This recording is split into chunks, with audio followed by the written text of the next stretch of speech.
Smell us now, lady. Welcome to MeatEater Trivia. MeatEater Podcast.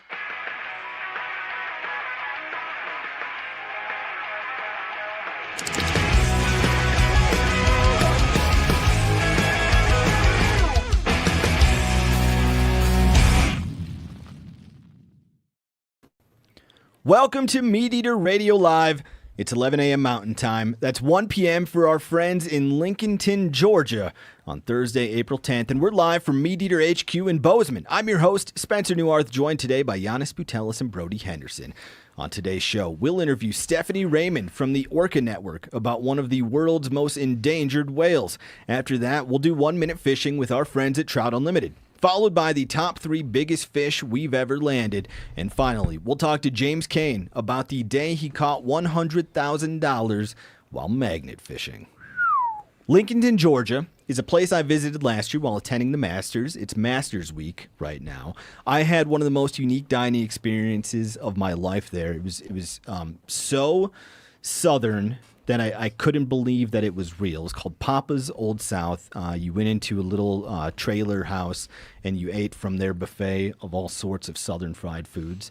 It was so satisfying. If you live in Georgia, if you're ever attending the Masters, make the drive to Lincolnton to visit Papa's Old South. But I got one Masters story to tell you because the Masters teed off today. Hold on, before you tell us that, tell me what you ate there. Yeah.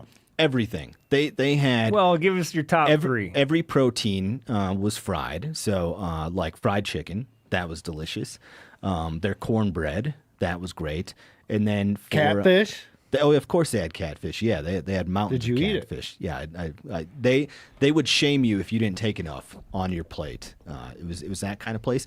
And maybe that sort of experience is more common than I'm aware of, and I'm just ignorant to like how Southern folks treat you and how just dang nice they are and how excited they are about their food. But go to Papa's Old South. I loved it. I can't believe it exists in 2025. And then the other best thing was the dessert. It was a cherry pie, I believe. Oh, interesting. Mm-hmm. We were in there with all the good church-going folks while we were headed to the Masters. How much was this buffet? I don't know. Probably like $20 or something. The price didn't feel very Southern. That made sense to me. I was like, oh, that's relatable. The rest of it was very different, though. One Masters story to tell you.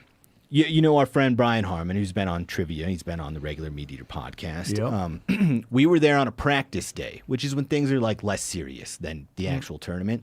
So there's like a little more leeway for the patrons. They call them patrons. You're not a fan when you're there because you're not fanatical. You're just like very respectful, and you're a patron.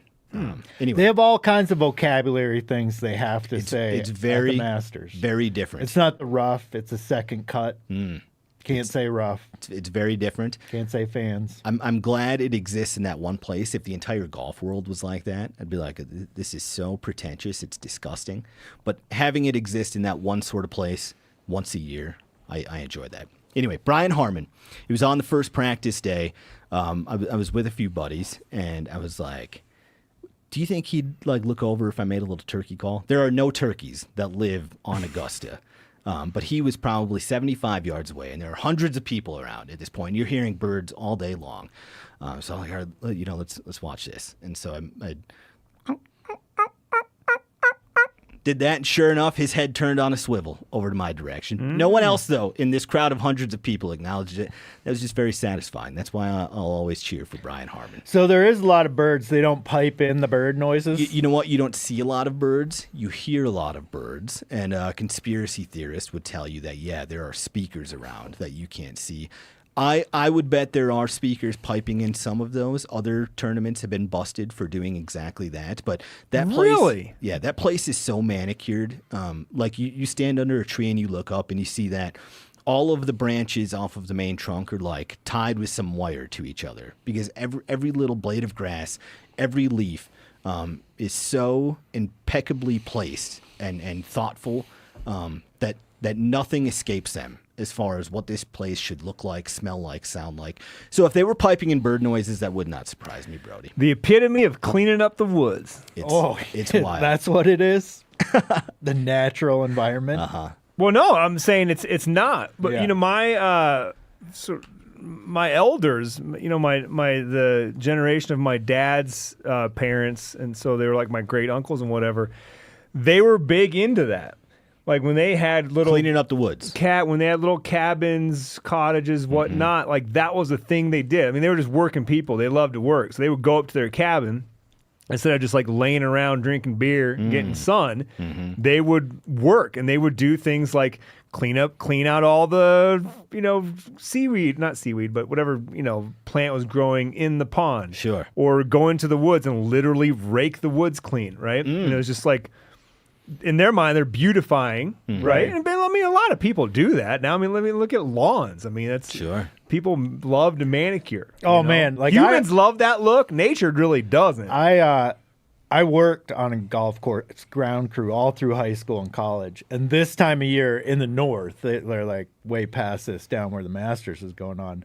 But like when it was first time to go to work in the spring, that's all we did was pick up sticks off the ground. Like hours and hours of picking up sticks. What other work did you do for the golf course? Were you like spreading mowing, fertilizer, cutting grass? Yeah, grounds crew, everything. And did you ever swing a golf club in those days? Once in a while we'd dick around, but like I'm just like What about your peers working there? Were they not like deeply in love with golf? No, like we had a little like crew of friends that worked out on the course, and it was a job.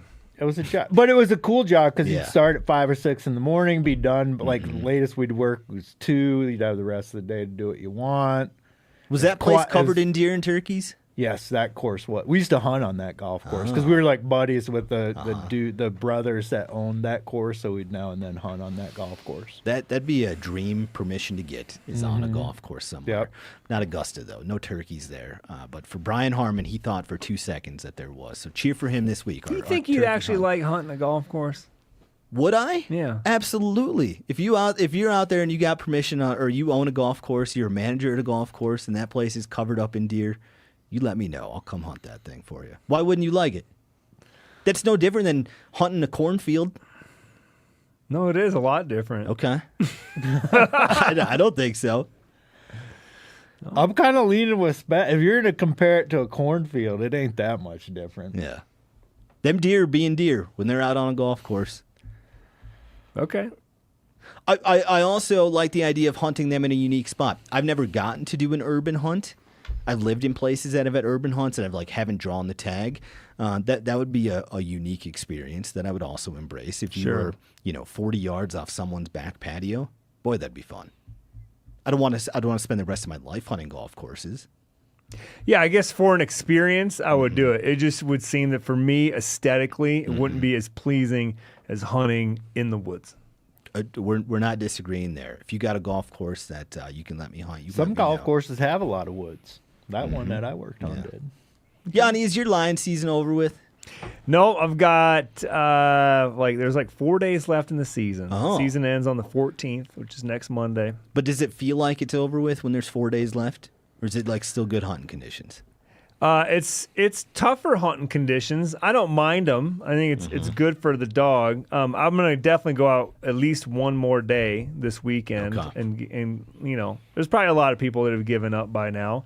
A lot of folks, because of snow, or why? Yeah, or just it's like anything. It's like turkey season. If it's a 6-week-long turkey season, there's 90% of the people are out there in the first week, and then the numbers just atrophy, from there on out. I imagine the same thing happens. I mean, I know it happens with elk season. And our season is, 5 months long. So,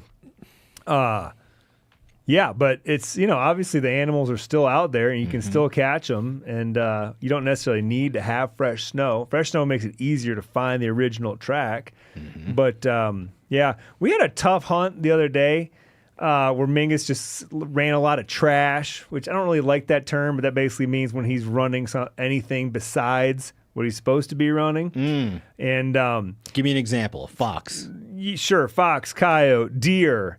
And he was in with another pack of dogs, and I'm not blaming that other pack, but it's similar to humans. You get into a group, and the mentality changes about what individuals can do and what the group can do.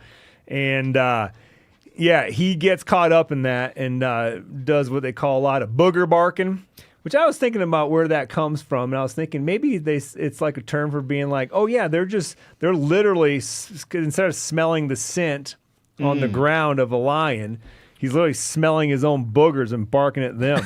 I don't know where that came from. When I hear that, I think of like a turkey hunt getting boogered, just like things went wrong. Sure.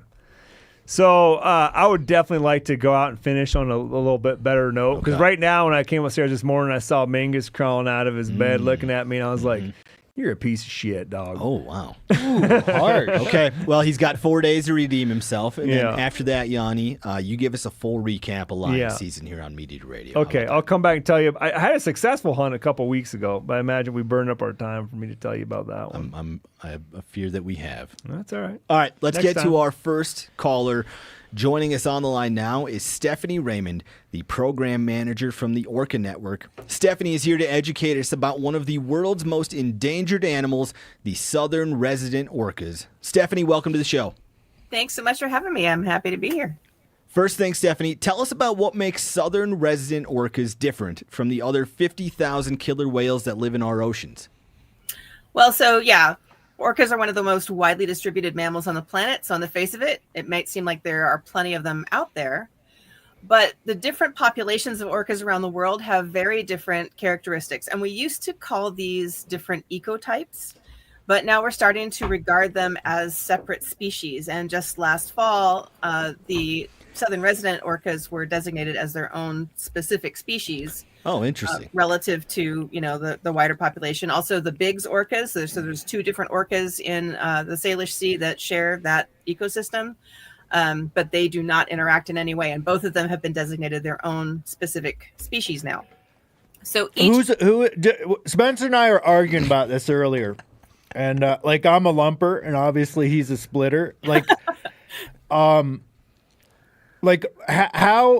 Who's deciding their different species and how is that decided? And a lot of people would look at them as one species. There is some formal body, and I don't know their precise title, who gets to decide this stuff.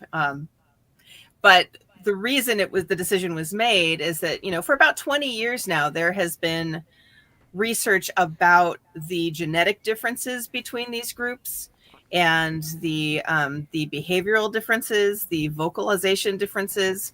So these different populations of orcas around the world have really different characteristics. Each group has unique vocals and culture. They have behavior that's learned from their mothers. Each has a specialized diet depending on what's available to them in that environment. And they're very like humans in this, except that where human groups of different cultures and languages and dietary preferences tend to intermingle, the orcas don't do that. So the southern residents are a unique, genetically distinct population of about 74 animals who range from Vancouver Island in British Columbia to Monterey Bay, California. They are coastal animals. They don't tend to go far offshore. They are made up of 3 large extended family groups that we call J-pod, K-pod, and L-pod. And within this population, the young whales never leave their mothers. They are always there. So it's a big group around, some common female ancestor who may no longer be living, but these groups have all formed in that way. They are primarily salmon eaters. Over 80% of their diet is Chinook or king salmon in particular. They also will eat coho, and they've been known to eat lingcod and halibut on occasion. They have good taste in fish. So they are fish eaters, and that is one of the things that distinguishes them from the other orca population that shares their territory, because that other population feeds exclusively on marine mammals. Okay, so 74 of them left in the wild. That's right. What's caused that decline? Boy, a lot of things. So these whales their primary threat right now is lack of food. As salmon fisheries have declined throughout the Pacific Northwest, that's been a big challenge for them. It takes a lot of food to sustain an 18-month gestation and have a healthy calf and then feed that healthy calf. So being able to reproduce without enough food to supply that has been a challenge. These animals have a high toxic body burden. They're carrying a lot of chemicals in their bodies, persistent chemicals like PCBs and PBDEs, flame retardant chemicals. because they're eating high on the food chain, and the salmon that they're eating in pretty much every case are passing through estuaries where there is this historic contamination in the sediment that gets into these young salmon and then stays with them. The reason that the salmon are a preferred food is that they have a high fat content, and that fat is where these persistent chemicals store. So the animals themselves are accumulating that toxin in their fat, the orcas themselves. And then if they don't have enough food to eat, they start to metabolize that fat, the blubber that they're, would normally be there to keep them warm. They start to metabolize that, and that releases those chemicals into their different organ systems. And we see both reproductive effects, neurological effects, and immunological effects as a result of that toxicity. So that's another challenge. And then we have evidence that shows us that, first of all, big freighter traffic in particular, when we have the big container ships coming in and out of these ports on the West Coast, the sound of the bubbles that are generated by their propellers, as those bubbles collapse, it's called cavitation. And the cavitation sound is happening exactly at the same frequency that these whales use to communicate and to echolocate to find their food. Finally, if a vessel is within 400 yards of a female southern resident, we see that she stops foraging. So vessel disturbance is another issue that these whales are faced with. And Stephanie, they're down to 74. What was their historic high? Like how far have they dropped? And in what amount of time? Yeah. So we don't know exactly how many were present prior to the era when they were being captured from marine parks, because nobody had done a census. And there was just sort of this assumption that there were whales coming in from the ocean into Puget Sound, and they would just keep doing that. It wasn't until the 1970s that the initial census was taken, and at that point, the population was pretty close to where it is now. The estimates are that maybe between 150 and 200 would be like the normal carrying capacity for the population. And we did see some recovery following the end of the capture era. The population rebounded to close to 100 animals. But then in the late 1980s, we saw salmon fisheries crash, and along with that came the corresponding decline in the southern resident population. And there has been a lot of effort made to restore salmon habitat and, legislate different regulations around how vessels should behave around these animals, but we're not seeing yet the recovery that we really would like to see. Talk about that capture era, Stephanie, and how differently these whales were treated in the 1950s and 1960s.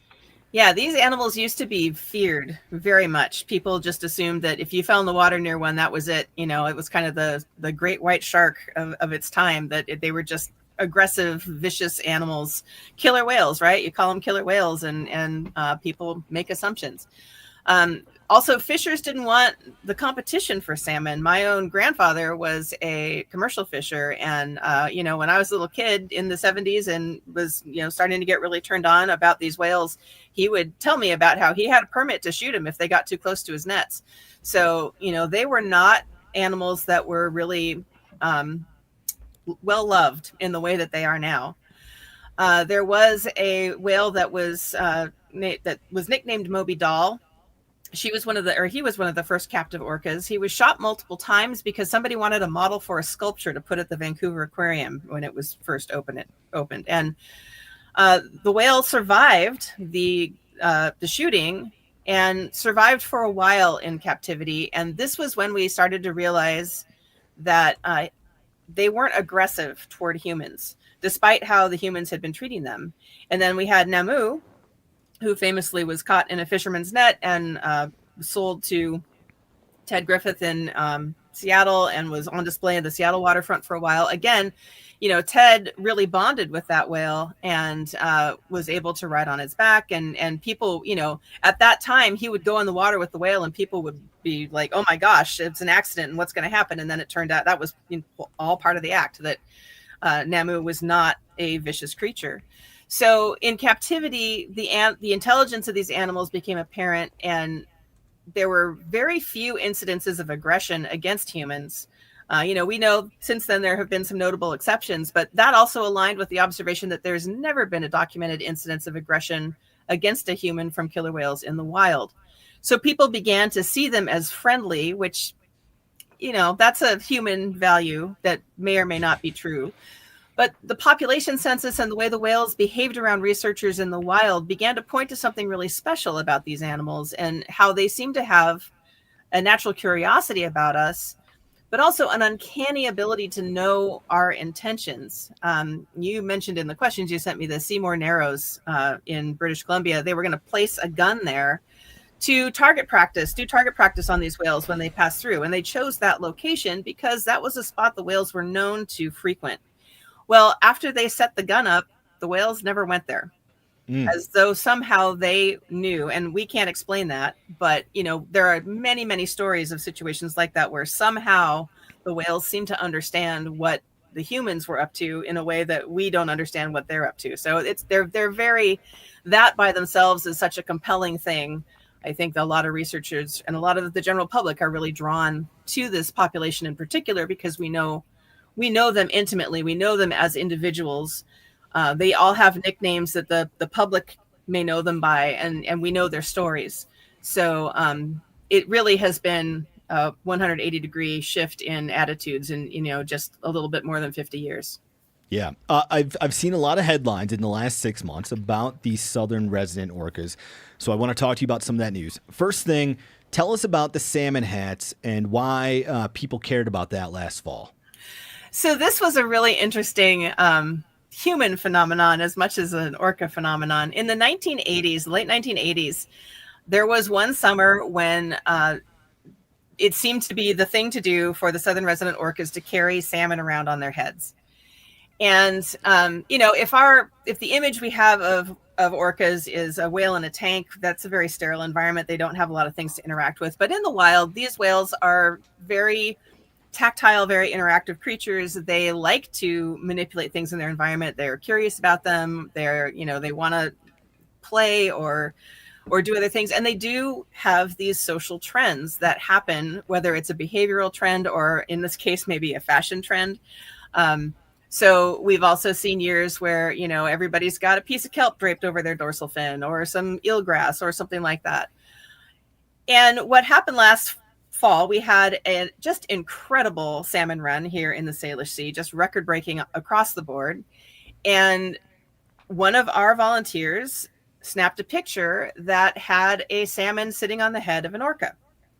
Well, somebody grabbed that from one of our reports that we put out and it went viral and everybody's like, oh, they're reviving the trend.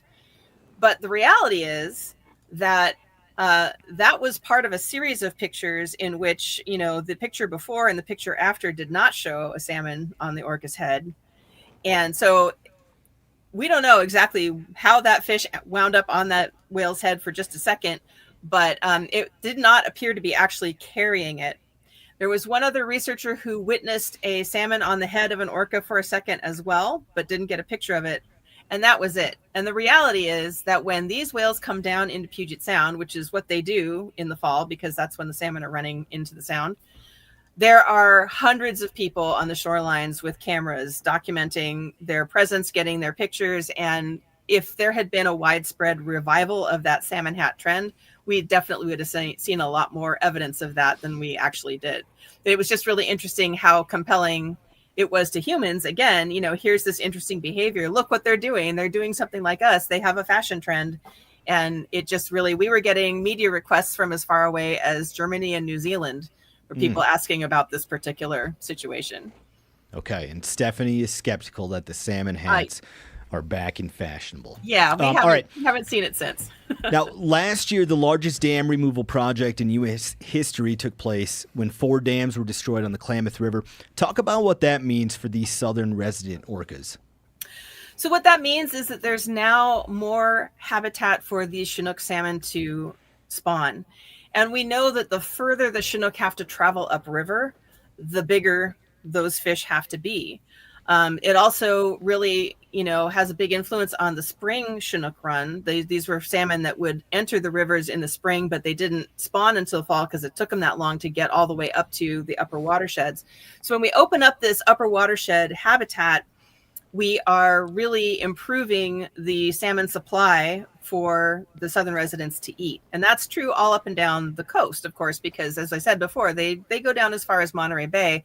All of the salmon bearing streams on the Pacific Northwest coast potentially can supply them with additional salmon to eat. What we've seen as the fisheries have declined is that there are not only fewer fish, but they tend to be smaller because they have less range to spawn in. And that means that the whales are working harder. They're spending more energy to find smaller fish. So they have to spend even more energy to get enough food to eat. So bigger fish are great. More spawning habitat for those fish is great. And both the Klamath and the Elwha Dam removal projects are potentially going to boost that supply of salmon, and hopefully that's going to make a big difference for these animals. Yeah, let's end this interview on some more good news. It's news that's only a few days old. Tell us about the newest member of the Southern Resident J-Pod. Yeah, this is really exciting. We just had a baby J63, so it won't be given a nickname for at least another 6 months or so. There's not a lot to say at this point. She appears to be the first calf of a whale known as J40 Suttles. And Suttles has a long history of being kind of an auntie or babysitter to other new calves, but has never been seen with a calf of her own. So far, baby looks great, and we're cautiously optimistic, but of course, we'll need to have a few more sightings to confirm that Suttles really is mom and that things are continuing to go well. And the other piece of good news is that baby J62, who was born in December, also appears to be thriving. That little one seems to be doing really, really well in recent observations. And last thing, if people want to help southern resident orcas and support their conservation efforts, what can they do? So it really goes back to, a lot of the stuff that we're told is good for the environment is going to be helpful for these whales ultimately, because we're all connected in that way. If you're in the Pacific Northwest, being aware of your watershed and what you're contributing to it is really important.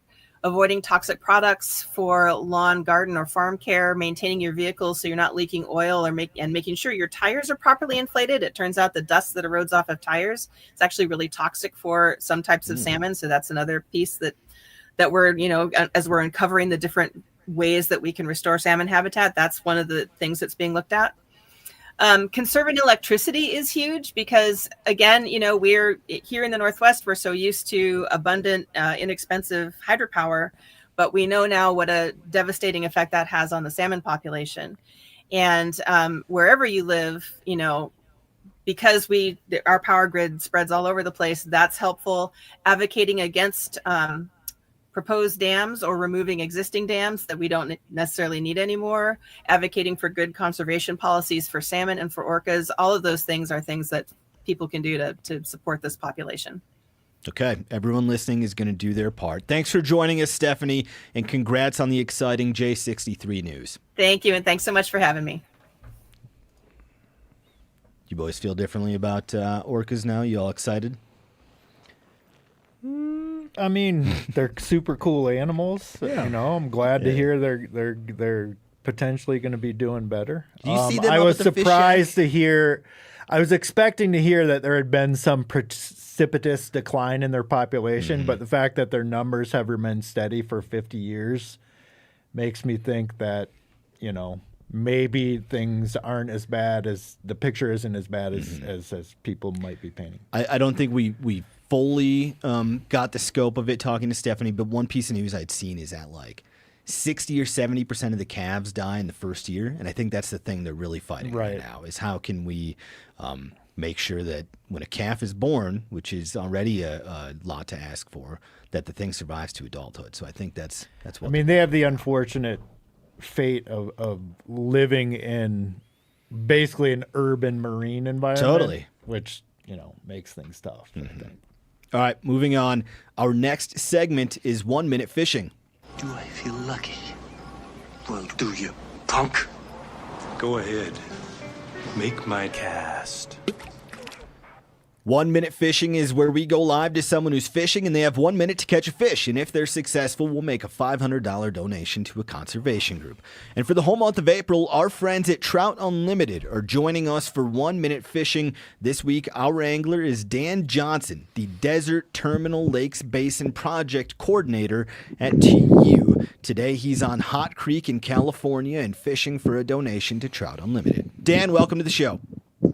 Hey, thank you all so much for having us and for highlighting TU this month and highlighting this beautiful stream behind me. It is a beautiful place, also a windy place. Now, first thing, we asked Trout Unlimited to highlight some important watersheds across the country for this segment. Tell us about Hot Creek and its greatest threats. Is a very very unique stream. It starts as Mammoth Creek up in the eastern Sierras there, flows down. It's really small, very narrow as it hits the valley, but about a couple hundred yards upstream of where I am, it has a number of geothermal inputs. This hot water that comes out, it's actually perfectly in that 60 to 67 degree range that is optimum for trout growth and longevity and reproduction. But we've been involved in Hot Creek for a number of years because just over the hill, I can see it from here, there is a project to start exploratory gold mining right on just a ways over the banks there. In 2021, the company Core Mining, they were awarded permits to drill after a huge amount of community backlash and litigation from other NGOs in the area. Those permits were revoked for the time being, but gold is near all-time highs, and we are actually working on a protective designation for Hot Creek, an outstanding national resource water, which we feel would neutralize that mining threat once and for all. And at Trout Unlimited, we're realists, right? I drove a truck here today and it's built out of things that were pulled out of the ground at one point. We need mining. We need to work these landscapes, but also we need places like Hot Creek. It's a part of our American tradition. I actually roped my father-in-law in. He's my cameraman today. And I come out here with my daughter and, Trout Unlimited, we're just working to protect the places we love to fish. Well, we're grateful that TU is involved with Spencer, a spot can I like ask that. a question? Yeah, what do you got, Brody? Hey, Dan, what kind of land are you? Is Hot Creek primarily a public river? Are you standing on, what land entity manages the land you're standing on right now? Yeah, so Hot Creek, it's actually interesting. We're in the very valley stage of or portion of Hot Creek, and it ends up going in some pretty dramatic canyons. It's a mixture of U.S. Forest Service, mostly to the across the stream from me, BLM down below. There's also some private property and some tribal trust land as well. So a fair number of The gold mining would occur on, is the proposal for the gold mining to occur on public land? That's correct, on Forest Service land. Gotcha. All right, Dan, let's talk about the fishing. What are you targeting today? How are you doing it, and what fly are you throwing? Yeah, so Hot Creek has, and of course I just got stuck on my pants. Hot Creek has wild populations of brown trout is kind of the main quarry. There's also some rainbows. At this time of the year, none of the really big stuff is hatching. So I am throwing a size 18 blue wing olive, if you can see that. And then a size 20 zebra midge down below. So the real small stuff. But we did have a hatch going off a bit earlier. We've been watching fish rise here. I've been, whispering words of reassurance to my tiny flies the last 10 minutes. And I'm feeling good about it. Okay, have you made a cast yet today, Dan? I fished a little bit downstream, but we've been trying to do our best to leave this hole intact and not mess with them at all. I don't think they know that we're here. So this is the one we've been reserving. Great. Well, your 1 minute of fishing starts when you make that first cast. Let's do it. Better get in All there right. before someone high holes you. All right, Dan here we is go. walking to the edge of the creek. Yanni, describe what you're seeing there. Oh, just a beautiful creek. I'd have to just stand there and enjoy the view for a while before I even wet a line. That's right. All right. He's making his first cast. Snow-capped mountains, dropping into some like deserty up high country sage. Looks like a place you can find some muleys or blacktails and some antelope. I like that he's kind of being a purist here, because if I was going for the 1 minute deal, I'd probably have a sandwich and an egg on there. Oh, did we have a hook set there, Dan? We did. We missed him though. Okay, you're 30 seconds in. He bit the tiny little zebra midge. Oh, all right. Feeling optimistic. Burning a lot of time on that false cast, Dan. Get it back in the I water. know. These 20 tiny seconds flies, to I gotta dry them out. 20 seconds to go. 10 seconds left, Dan. Eat it! Not gonna happen today. Dan, tell us what happened on that one fish that made an offering at your fly. Yeah, so I could see him. It's actually really clear water here, so I saw him move for the zebra midge. And I hope y'all don't mind if I keep fishing while we talk. I know it doesn't count, but yeah, he went for the zebra midge, and he just didn't commit to the bite. And yeah, we'll see. We're gonna hang out here the rest of the day too. So maybe I'll text y'all a picture or two. Okay, good work day for you, Dan. That's the line. Yeah, not too bad. That's the line my clients used to always use. Like, oh, he missed it. Like they never miss the fish. The fish missed the fly. That's right. And if I may, real quick, if you're looking to get involved with TU's work on public lands, just go to tu.org, and we have a little bar at the top that says "Take Action." We're likely working in your neck of the woods right now. Okay, good message, Dan. Thank you for joining us. Good luck with fishing the rest of the day, and thanks to Trout Unlimited for doing what they do. Thanks, Dan. All right, we're halfway through the show. Let's take a break for some listener feedback. Phil, what do you got? We've got a question from our producer, Corey Calkins. He asks, who's the better golfer, Spencer, Janis, or Brody? It ain't me. I imagine it's me just because I play the most, but I am not a good golfer at all. If Yanni wanted to go golfing 5 times this year, he might be better than me after those 5 times. I just enjoy the camaraderie of it. Maybe. We don't need to spend any more time on this question. Yeah. Corey asked that question because he's the best golfer in the office, or top 2. So good for you. Who Corey. rivals him? Man, I used to like Colin. Corey, and then I found out he's a golfer. Well, you'll like him even more when I tell you this, though. He's a phenomenal golfer who doesn't golf. He'll go like once a year, and that's good enough for him. But if I had Corey's skills, I'd be out there even more. But it'd be Corey and Colin as the best golfers. What else you got, Phil? Question for Janis from Raymond. What are you feeding a top-level hunting hound like Mingus? Piece food. of crap hunting hound you described him as earlier. I just feed him dog food, buddy. Didn't you used to remember your old dog Mud? Didn't you used to feed her meat? Oh yeah, I mean we feed Mingus some meat too, some scraps. Yeah. I'll save my trimmings and feed it to him. But yeah, for the most part, I vary it up. I don't feed him the same stuff all the time. We're actually going to switch over to whatever Costco is selling. That's what I'm buying next for Mingus. Do you know who makes it for Costco? I imagine I don't, but I had a couple people tell me that they thought it was good and it was cheap, so that works for us. Okay. Yeah, I'm not buying into the whole thing that my dog needs to eat the same diet that I eat.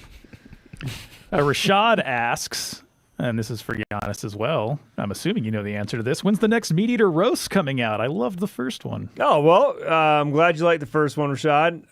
The next one is coming out early May. I don't think there is an actual drop date yet, but look for it in early May. It's a good one. We got Corinne Schneider, MeatEater podcast producer, and Maggie Hudlow, director of website content, squaring off with each other. I heard they put on an exceptional show. Oh, buddy, as far they as made some cooking was great. delicious food. Mm-hmm. Coming out in early May. From Peter, question for Brody and Yanni. What cartridge are you going to use for your kids when they go from hunting deer and antelope to elk? Man, I started my older son on a 243, and he hunted with that for 4 seasons. 3? Was last year 4? Last year was 4. This year he's going to a 6.5 Creedmoor, and I would be completely comfortable having him shoot an elk with that cartridge. And he killed an elk with a 30-06 last fall. So, yeah, we've been shooting the 6.5 Creedmoor, and I imagine we'll stay shooting the 6.5 Creedmoor and just not shoot it too far. Mm-hmm. Let's do one more, Phil. Oh, man. Okay. From Eric, how do you guys balance family vacations and hunting trips if you have limited time off? You take family vacations that are hunting trips or fishing trips. You two boys are pretty good at that. Oh, yeah. For sure. Yeah, I'd say there's very few hunting trips that if they're not work, that are that are hunting trips or hunting trips without my family. So the only one I can think of off the top of my head is like I'm going to go to Wisconsin hunt with my dad for a few days for turkeys. But otherwise, if it's not a work trip, I'm hunting with my family, and otherwise I'm hunting with a camera. Yeah, I mean, I definitely do some solo hunting, but like, most of our family vacations involve hunting or a lot of fishing too. So you're kind of asking the wrong guys, because we get to hunt for work sometimes, so we don't actually have to balance family vacations and hunting trips because, we get to hunt for work sometimes. But I hope that helps, Eric. Sorry to make Probably you jealous. doesn't. All right, moving on. Our next segment is top threes.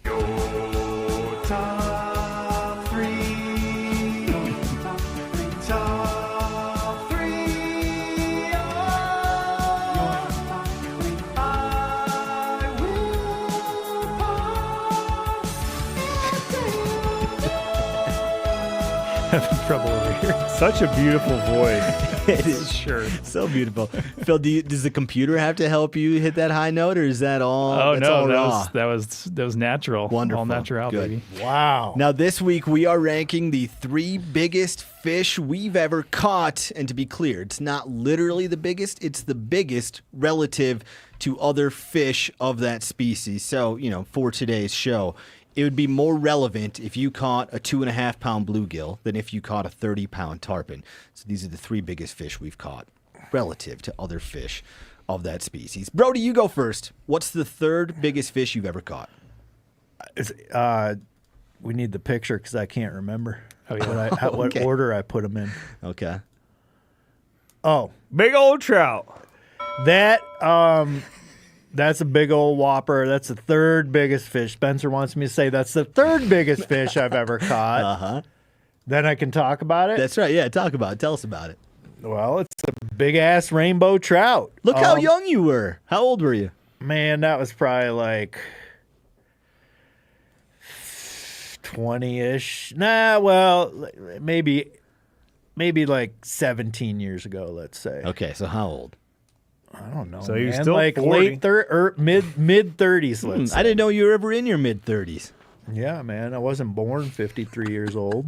Now, is that a pellet head, or is that not a pellet head? Well, I mean, not on the river. I don't think it was on the river that it was caught on. How big was that fish for people who aren't watching this? Again, Spencer and I were talking about this earlier. I don't generally carry a tape measure around with me, or a scale, but that fish was over 30. Like, I'm guessing 32-ish. And it was caught this time of year in the spring, so it's a female full of eggs, so I'm guessing 12. She's got a big old belly on her. 12-pound-ish. Yeah. What were you doing when you caught that fish? What do you mean? What was I Like, doing? what fly were you throwing? Oh, I caught it on the egg. Big old egg pattern. Okay. Was that a good day for you fishing? Yeah. Can you tell us the river, or is that... Sure, that was the Roaring Fork. Oh, yeah. Oh, you kind of tailed off at the end then. It felt like you were regretting telling us. That's not a secret, man. There's probably 20 boats on the Roaring Fork today. Okay. Oh, yeah. You ever going to top that trout, or is that a once-in-a-lifetime fish? I don't know. I don't have a crystal ball. For trout, that may be it, because I just don't do that kind of fishing nearly as much as I used to. But who knows? big. Anything could happen. All right, Yanni, you're next. Well, the 3rd biggest fish I ever caught Say it. is You want me to say this fish? Yeah, yes.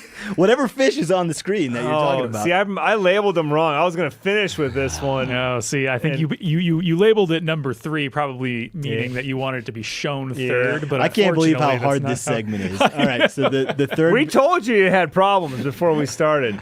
This is a sailfish that I caught recently down in Guatemala. With Did you pull your tape measure out for that one? No. I pulled one out of the water, a sailfish, and I showed you guys a picture of that on an earlier episode. And a couple folks reminded me that you shouldn't take those fish out of the water. It really increases mortality. So, it was. I've only caught a few sailfish. They were all roughly the same size to me. And you caught that one on a fly pole, though, didn't you? Well, you? I don't know if it was exactly that one that I caught on the fly rod, but. Yeah, it was a great trip. We had 3 anglers. We all caught quite a few of those sailfish, and beautiful place, beautiful water. Rough seas, though. Rough seas. Did you? Yeah, were you getting a little? No, I was sick? wearing the patch, so I was good.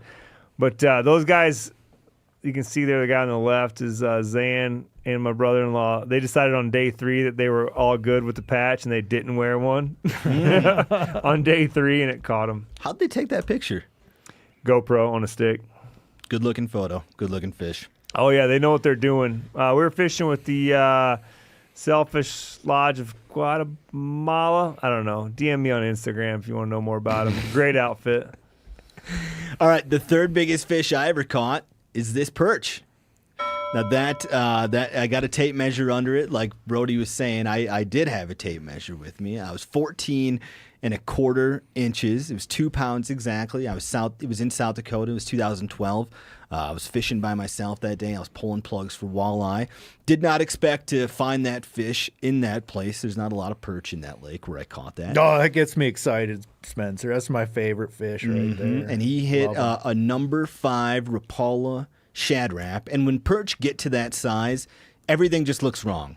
Like they develop shoulders that they don't normally have. They get that hump on their back. Yeah, their fins look too small. You start to they look so lethargic that you're like, how is that thing staying well fed enough to grow to that size? But then you're reminded when you're pulling plugs for walleye and it smashes a Shad Rap that you'd expect, only larger fish to be keeping up with. And then I got another picture. Did you eat him? No, I threw that one back. 2 years later, I caught another 14-incher. That one also weighed 2 pounds. Threw that fish back as well.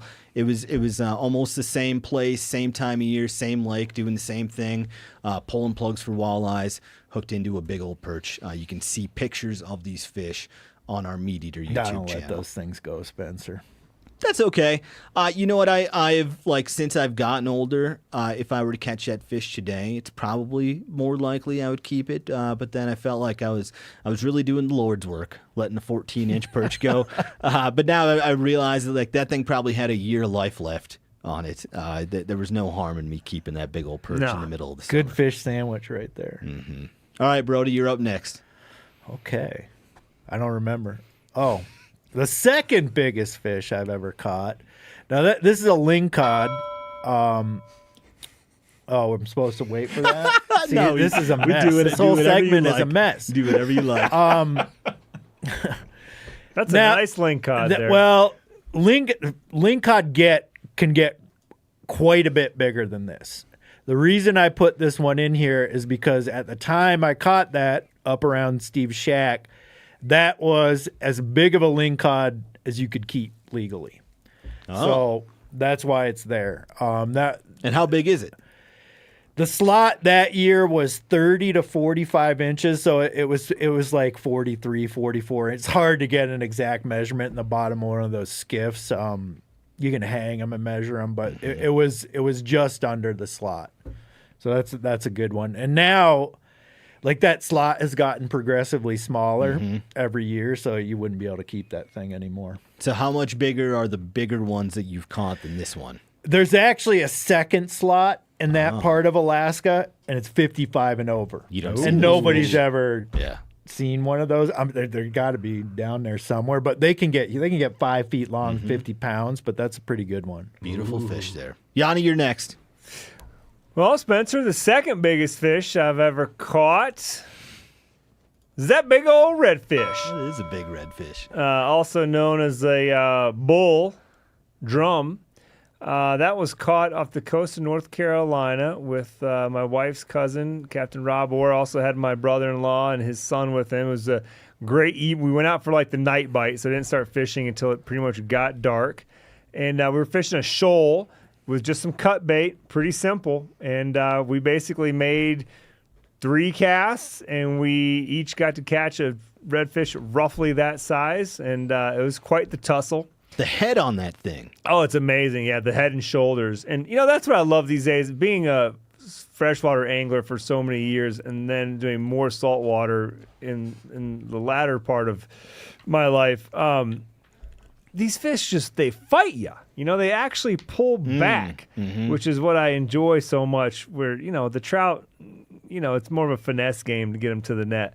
But like that joker, you just don't know if you're going to actually win the battle there. But that one we did release. Yeah, are you even allowed to keep them that big in North Carolina? That fish is definitely out of the slot. So no. Yeah. Beautiful fish. Thank you. Again, like the proportions when fish get this big for their species, the head. It's just unbelievable. Yeah, you can imagine that thing doesn't run away from much. It's things. Most things are running away from it and that giant mouth. All right, the second biggest fish I ever caught is this northern pike that Phil is showing us a photo of. Now that was in 2014. I was a senior in college. At that point, that was the biggest pike I had ever caught. I was by myself pulling plugs for walleye. He was just under 40 inches. And then 3 years later, in 2017. I caught a bigger one that then became my biggest Spencer, one. I thought this was the 3 biggest fish, not it the is. 6 biggest fish. Well, so I'm just giving you some context. This pike then was 42 inches. He weighed just over 20 pounds. He ate a number 7 Rapala bleeding olive minnow wrap, which is a plug they don't even make anymore. They have minnow body crankbaits, but they don't make that specific one anymore. And I was, again, pulling plugs by myself. This was 2017. I was in the same lake doing the same thing when I caught that other pike. Let both of those fish go. It's got a big old gouge in its back from another pike or something. Yeah.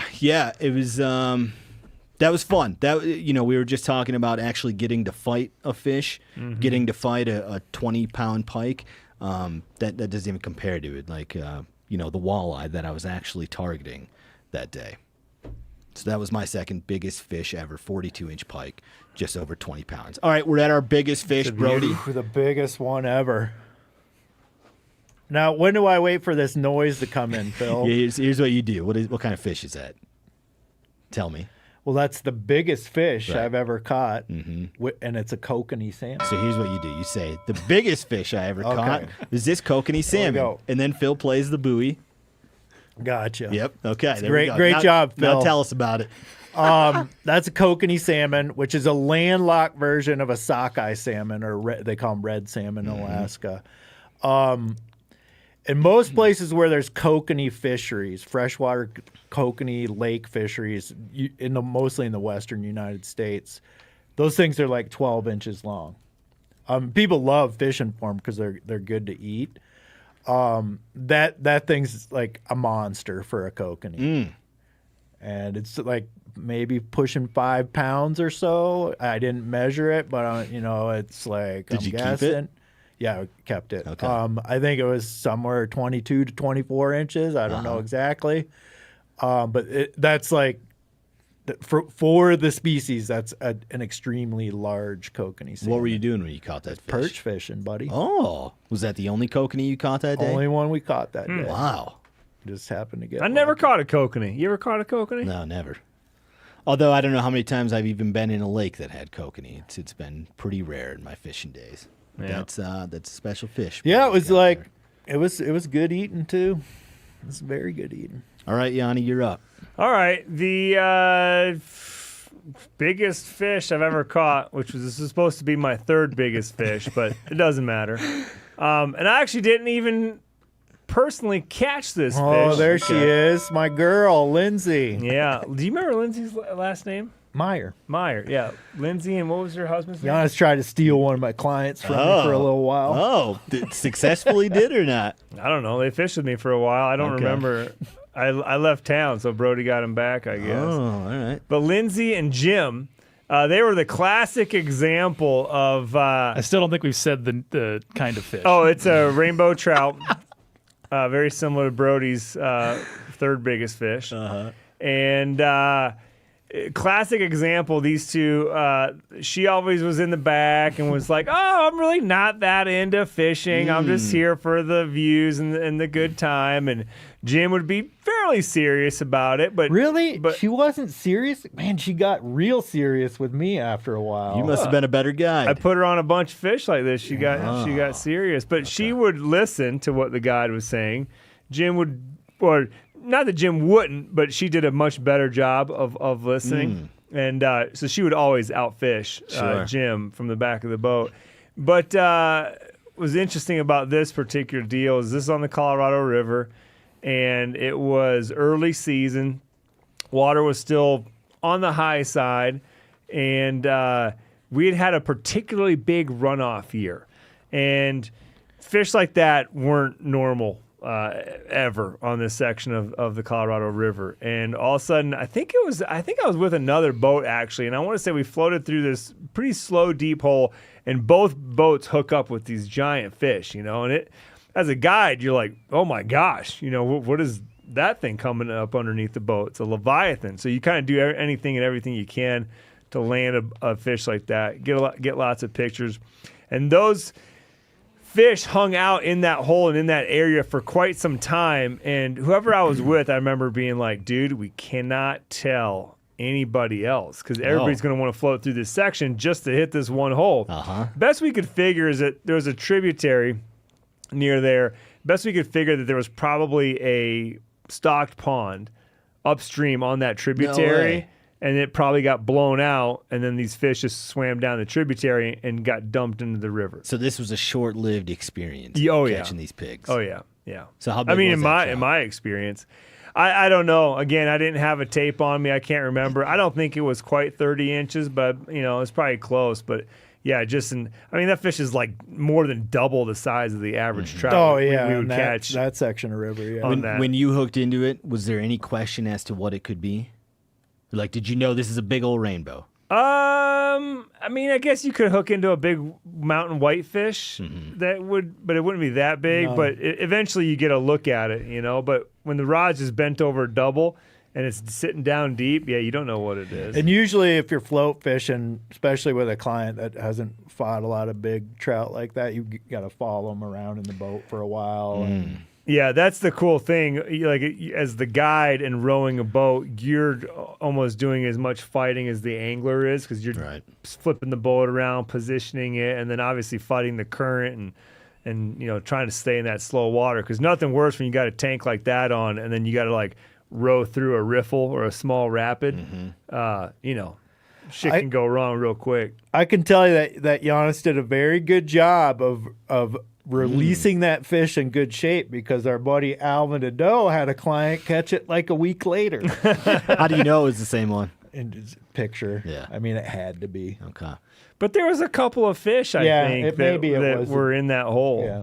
Beautiful trout. All right. Biggest fish I've ever caught is this paddlefish. Now, this is sort of cheating because I was working for the U.S. Fish and Wildlife Service. That's a picture of my boss that I took of him. This was right after I graduated college. I worked at this fish hatchery, and we raised a lot of things, but primarily pallid sturgeon and paddlefish. And Hold on. That dude is not you? That's not me. He has a remarkable resemblance to you. He's not me. That was my old boss, Craig. So this was 2015. We would provide all of the paddlefish that were stocked in South Dakota's reservoirs. And so to do that, we'd have to go out and net adult paddlefish, bring them back to our hatchery, take their eggs, take their milt, raise the young, and then at the end of the summer, early fall, we would release these 12-inch paddlefish. What kind of nets were you using to get those things? Just big old drift nets, just like 100-foot-long drift nets that had holes in them where if it was big enough for a paddlefish to swim in and get stuck. Like gill net stuck or no? Because that would kill them, wouldn't it? Well, you're grabbing them ASAP. Pretty quick. Yeah. So this day, it was just me and Craig on the boat. He was running the boat. I was running the nets. That paddlefish was just short of 7 feet long, and it weighed 129 pounds, which would have broken the state record at the time. And she gave us hundreds of thousands of eggs. We released her about a month later. None of these people in this picture are me either, but this shows us taking her eggs after we gave her a hormone shot, and that took 3 adult men just to handle this one fish, and then another person to capture the eggs.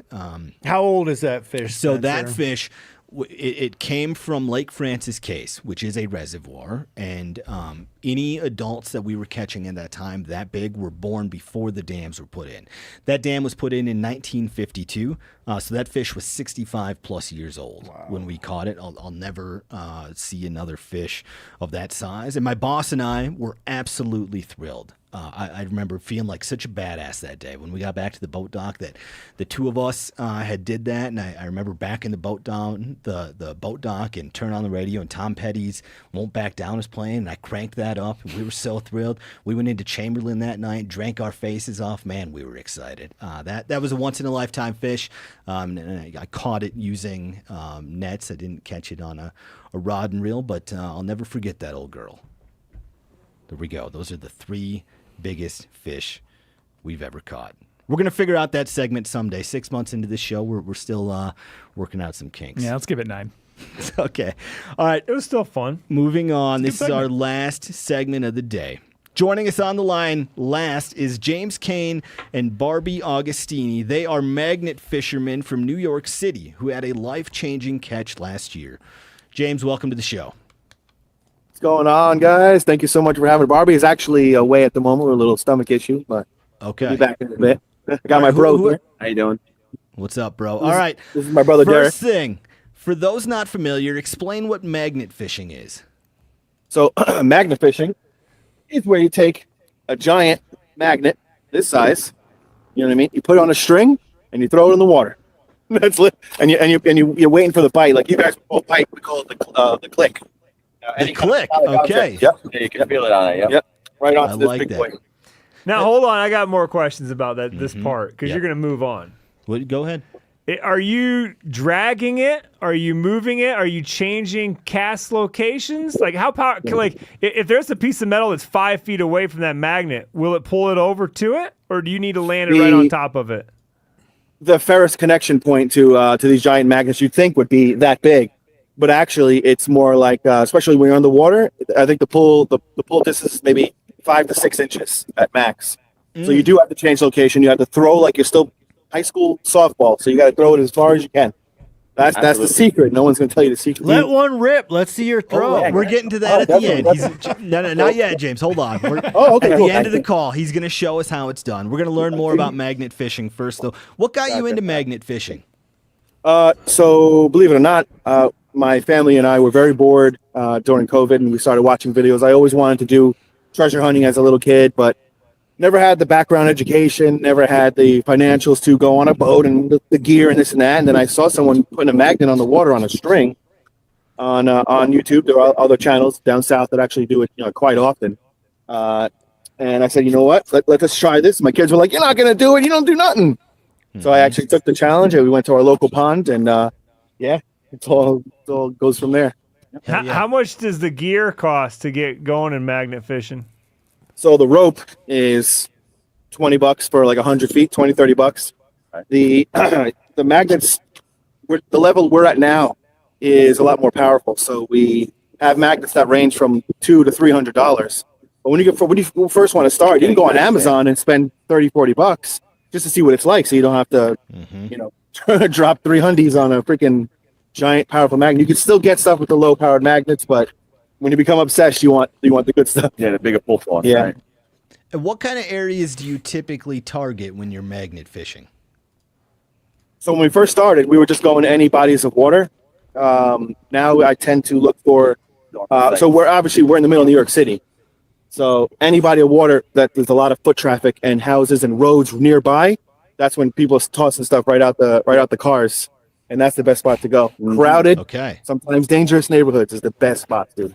Love that. Now, normally when we're talking about fishing, we want to go where people are not, but not magnet Right. fishermen.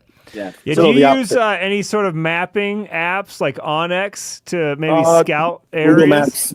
Google Maps, and then sometimes you can find Google historical maps. I like to do research of the locations that we're in, and there's sometimes historical items you can find by using the older maps as well.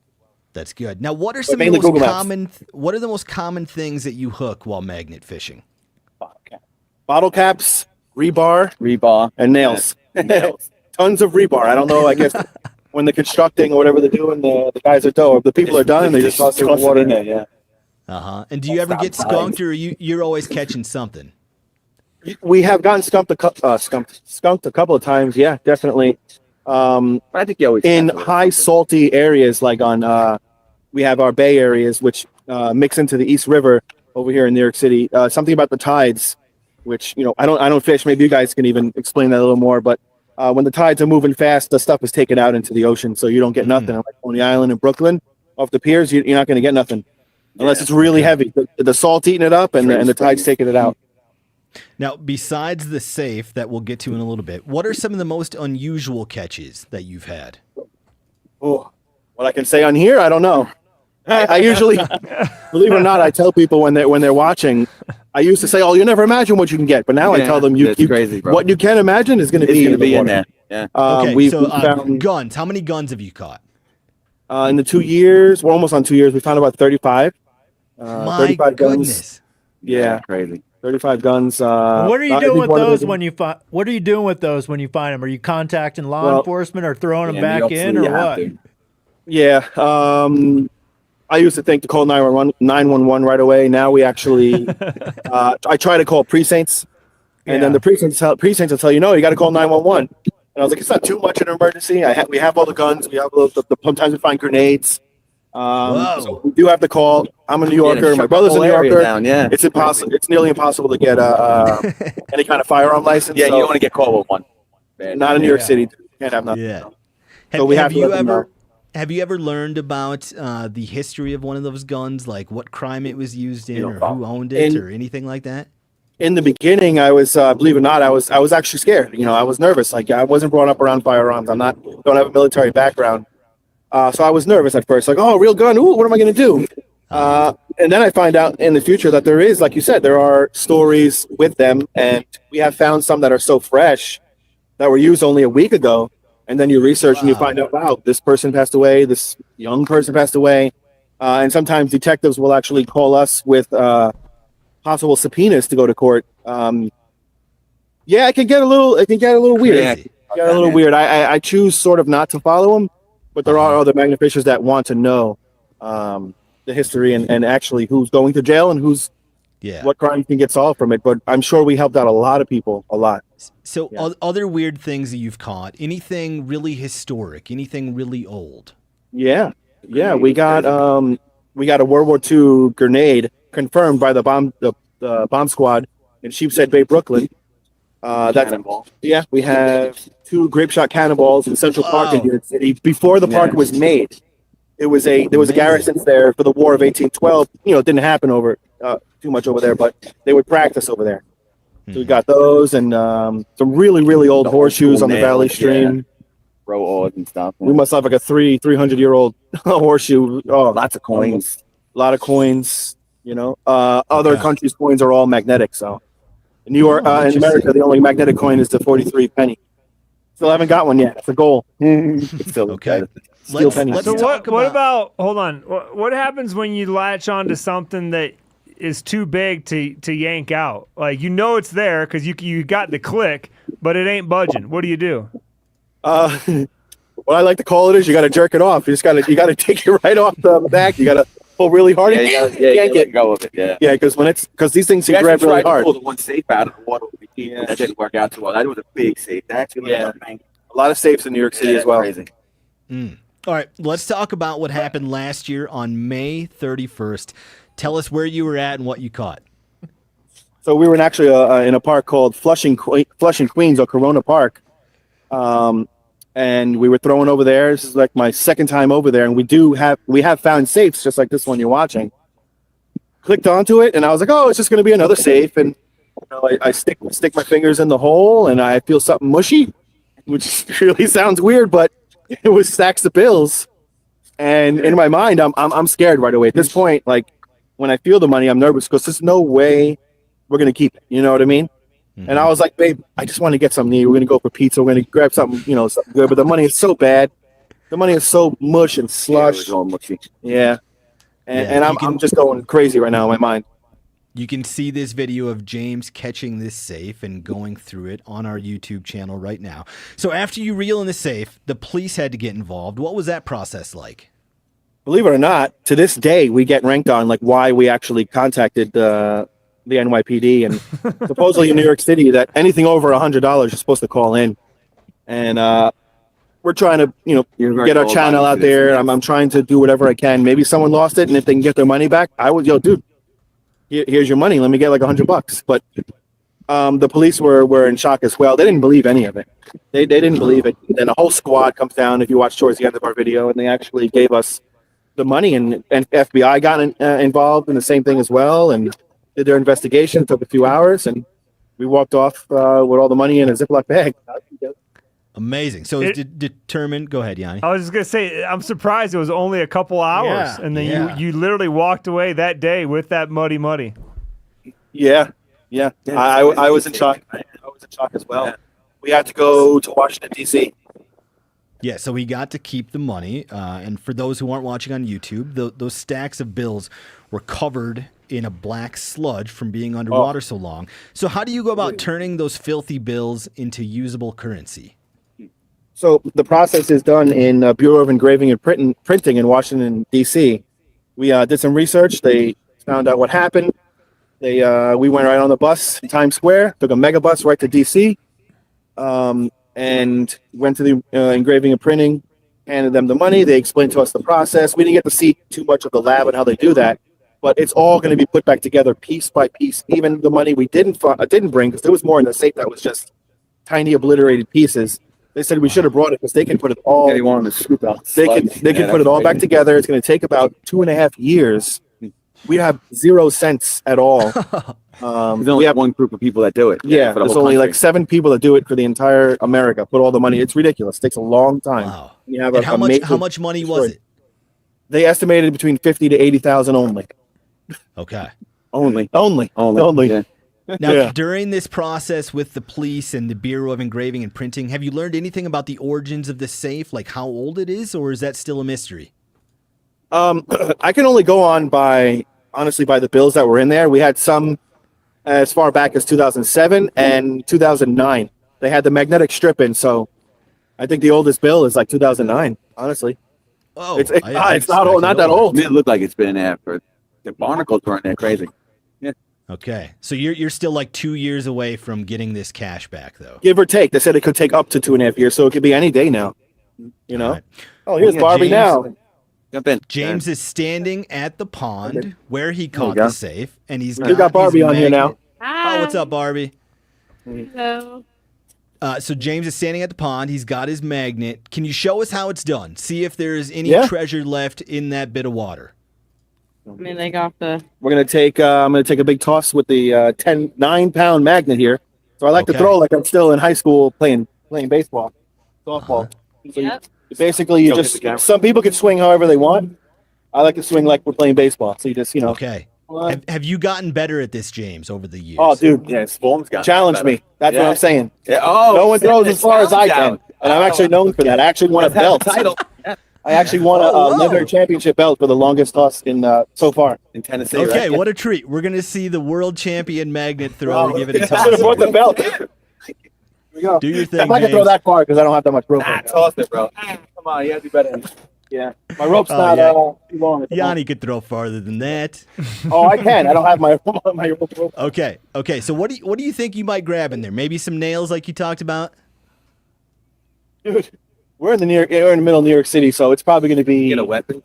Could be a firearm. It could be a toenail clipper. You don't know. Sure. Now, if you were really a good guest, James, you'd have planted a handgun in the water for us or something. Yeah. You're right. We don't do any of that stuff. Okay, so you've got the magnet back to shore. There actually is something. Okay.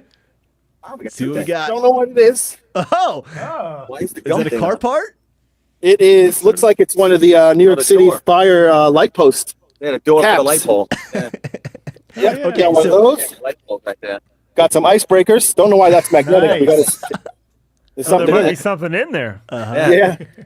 Let's see what's in the icebreakers. Yeah. And then, that went so fast, James. Can you give it another toss for us? Let's Yeah, see what sure. else we can catch. Okay. Yeah, we can clear out the rest of our schedule. Sure, yeah. What do you guys got going on today? Let's just 5-hour watch Meat Eater James radio. Magnet. 2 bottle caps. Yeah, you get a lot of Bottle those. caps. Yeah. Okay. What's What in do there? you do with when it's just straight garbage that you catch? We collect all the garbage in a bucket and then we dispose of it in all the receptacles. Hell yeah. All right, James is going to give it a second toss. Oh, it's a Snapple cap. Really put your body into this one. I want to see how Yeah, far yeah, you yeah. can throw that Take thing. some more. Okay. He's giving himself more line. He's confident that this thing's going to touch the other shoreline. They want to see. They want to see. Yeah, dude, you gotta get it. You guys got any other questions for James? while No, we, but you should. Yeah, know I it. want to return back to the giant safes that you left. I'm like, I don't know how you Yeah, could there was a ever. big one there. You can The check guy video told out. you that he's like hooked onto giant safes, and then you just moved on. Like, what happens with Yeah, the it was giant stuck there. We safes? couldn't move it. It's still there. Yep. That's inside by the airport. Yeah. All right, so I'll take a What- bigger throw. One. But Yeah, bigger Go ahead. throw. Okay. 2. Yeah, that's better. There you go. All right. Yeah, that's a that's good solid. throw. We're going to get I something mean, really it's nice this it's time. 10 pounds. You know what I mean? That's 10-pound cost. Okay. Yanni is stuck on the safe. I'm stuck on the big safe. So you know where it is. You can't get it out. We can't But get out. there's Well, a safe underwater. It was Are you cut not into. gonna- They chopped into the safe, so it was empty. We could see it was empty in there, but we just wanted to try and get it up to the land. We couldn't get into it. Yeah, It's too it had heavy. to be at least like 6 inches That thick. thing was huge, dude. That was Yeah. the biggest safe I've ever seen. It had a little spin handle on it. It wasn't Oh, a yeah. safe. The one we left was a vault. Vault, yeah. Oh, okay. Now it looked like you got snagged on something there, James. Was that something magnetic, or were you just dragging it over a log? It could be logs. It could be Rocks. sometimes there's stones that people throw in the water. Mhm. You know, it could be bikes that are too deep that sometimes you just can't get that wide too much. Okay. So James is bringing the magnet to shore again. Let's see what we got this toss. You can go see the world champion magnet tosser on our YouTube channel. Watch James do his handiwork. We got a paper clip. Oh, look at that treasure. Paper clip. Oh, nice. That's the thing about magnet fishing. Sometimes you're going to get a paper clip. Sometimes you're going to get $100,000. You don't know. Yeah. Yep. That's right. All right, James, if people Nice. want to see more of your magnet fishing, how do they go watch it? You can literally just go on online and type in "Let's Get Magnetic." We're on all social media YouTube page, platforms, yeah. but mainly YouTube if you want to communicate and say what's up. Yeah. All Okay. socials, TikTok, Instagram, YouTube, Facebook page and You know, group. One everywhere. of the interesting thing is we get a lot of lures, and I always wanted to know if these things have value or not. We have like a box of like 80 of them. Crazy. We find them all Okay. over. You text me some photo, James. We'll get to the bottom. Do of that. it. Well, Will thank do. you for Yeah, joining absolutely. us. Thanks for teaching us about magnet fishing. Thanks for cleaning up our waterways, and good luck getting that cache refurbished.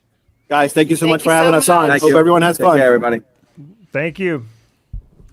That was fun. That was great, Spencer. Yeah. That was fun. Save the best for last. That's right. You know, the one bummer about it is just shows you what kind of dirt bags people are. Oh, too. yeah. Yeah, for Not sure. those guys. No, The people they're cleaning up after. lovely. I mean, that's who you want representing the great city of New York, right there. Totally. I mean, he's like, yeah, if someone else can say that it's their 100K, just give me $100. I just want to go out for pizza. God, that guy's great. Yeah. We'll check in with the James again. So yeah, I want to just plug their page. They've got an Instagram page too here.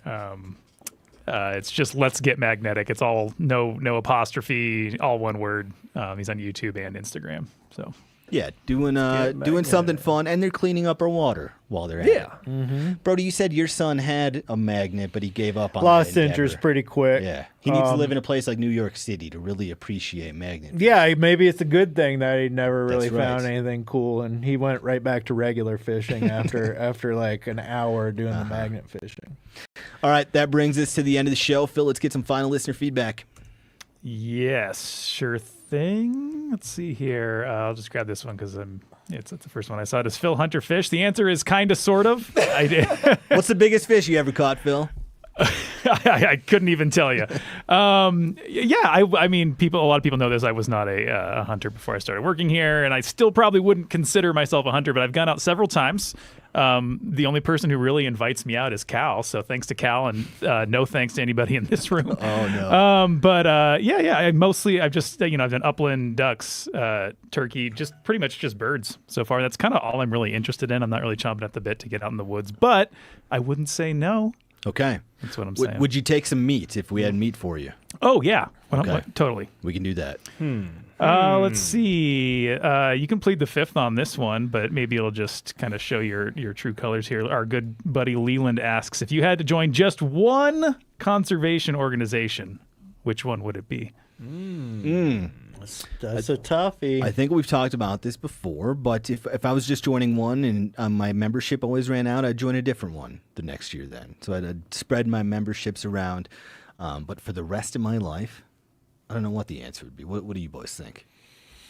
I mean, yeah, it's a tough question. Maybe TRCP doesn't. You don't really have a membership there. Mm-hmm. Yeah, but you can still support. Yeah, you can still donate. I like them because they're like in DC, like hopefully like affecting policy. That's a good choice there.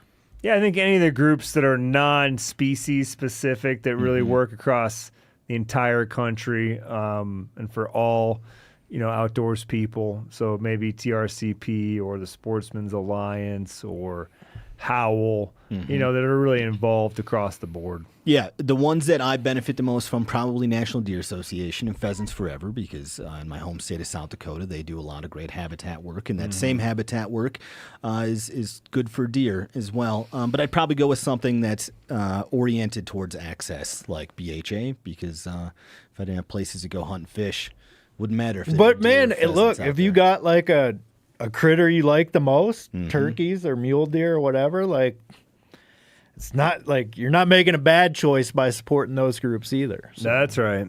What else you got, Phil? Caleb asks, as a beginner to turkey hunting, what would be the crew's go-to call? We're a Phelps family here, but if you guys have any sort of specific Phelps calls that are beginner-friendly. No, for me, the answer is easy. It's always just a basic slate call. Pot call, yeah. Basic slate pot call. Very easy to use. Can make all kinds of sounds, loud, quiet. That's it. Great. Colin asks, what's your favorite fish dish, whether to prepare it or eat it? Beer battered fish. Can't beat it. That's my favorite. Oh, you're a beer batter guy. Yeah, I can't do the beer batter, man. Why not? When I eat it in restaurants, I'm like, this is way too much shit around the fish. And then when I've tried it at home, I haven't been able to do it to the point where I'm like, this is better than fried breaded fish. Sure. Yeah. I'd like to see you, or I'd like to try your versions and see how you pull it off. Because, I know other people that are big beer batter folks, but I'm kind of with Brody. I'm like, it's good for the first couple of pieces, and then I'm like, it's a lot of stuff. We'll have a fish fry sometime. That'd be great. But it's like, this is a tough one to pick one fish dish because there's like very different kinds of fish, right? Like there's fish like perch and walleye that are awesome fried, but then there's like salmon, which is like awesome grilled. So that's what I go with. Fried fish, grilled fish, depending on what kind of fish it is. Janis? Yeah, it's not the dish so much, I'd say, than more of just the species itself. And one of the fish I was going to possibly use for my our top 3 fish segment was a yellow eye rockfish I caught years ago at Steve's Fish Shack. And, that thing is like it's like a grouper and a scallop had a baby. That's what their flesh is like. Like you literally just don't need to add anything to it, besides a little bit of salt. And again, just cooked very plain and simple, Yeah. If I wasn't picking beer battered fish, I do like a very Midwestern chowder. That would be very creamy, have some corn in it. You can put about any fish in there, besides maybe a salmon. I do like a good fish chowder. We do a salmon chowder. It's great. Sure. Man. It's popular in Northwest. Yeah. Put any fish in there. Phil, what else you got? Let's do a few more. Okay, this is by far the question we've been getting the most, but there's a lot of misinformation about it out there, but we should probably just say a few words about it. What does the crew think about the dire wolf de-extinction? They're not dire wolves. Number one. Yeah, the branding is all wrong. Cover of Time Look magazine. up our buddy Jim Heffelfinger's post on it. He's got a good Instagram post on it. I think it's like a giant marketing campaign. I don't think it's conservation as they're proposing it is, and then I'll leave it at that. Yeah, and you can, if you want more information straight from the horse's mouth, episode 564 of the MeatEater podcast, we had Matt James of Colossal Biosciences on the show. Janis and Brody were in the room for that talk. So yeah, you can check that out for more info. And if we had the ability to actually bring things back from extinction, let's focus on the things that we caused to go extinct, not some critter that died during the Ice Age. How about the dodo or passenger pigeon? Was it the white rhino that got like one left of in the world? Let's de-extinct those. But or keep shit from going extinct. That's How right. about that? That's right. We got a lot of efforts that we could focus on in that area. Let's do one more. Kind of running out of them here, but Chris asked, does the crew have an aversion to hunt the Pacific Northwest? Temperate rainforests obviously prove a serious challenge to find game, but could definitely make for some awesome content. Cheers from the Olympic Peninsula. I have noticed that it's a bit light on Pacific Northwest content. Whoa. Is there a reason for that specifically? I mean, Southeast Alaska is sure. Climate-wise, very similar. Very similar. So I think that's probably like Steve owns a place up there, so that's why they're going there. I don't think there's an aversion to it. Is there, Janis? No, I've been looking at, maybe going hunting black-tailed deer in that neck of the woods, but for a lot of the other species, those states just generally aren't very friendly to non-residents. It's not easy to get tags in Oregon and Washington. So I know there's some out there. I'd love to go hunt a Roosevelt at some point. Yeah, I mean, Phelps and those guys, they hunt Roosevelt. Yeah, that's Phelps' home turf over there. He's in the forest deep.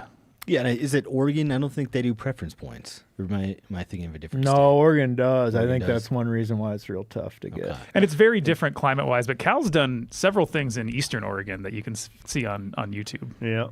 And Washington's a tough state for non-residents, too. All right, is that it, Phil? Oh, I like Matt's question about once-in-a-lifetime tags. Oh, yeah. Okay, last question. Am I blind here, Janis? Right above the one you had highlighted. There you go. Oh, Matt asks, what are the room's thoughts on, quote, once-in-a-lifetime tag drawings? The PA Game Commission is pushing to change the bull elk tag to a once-in-a-lifetime format.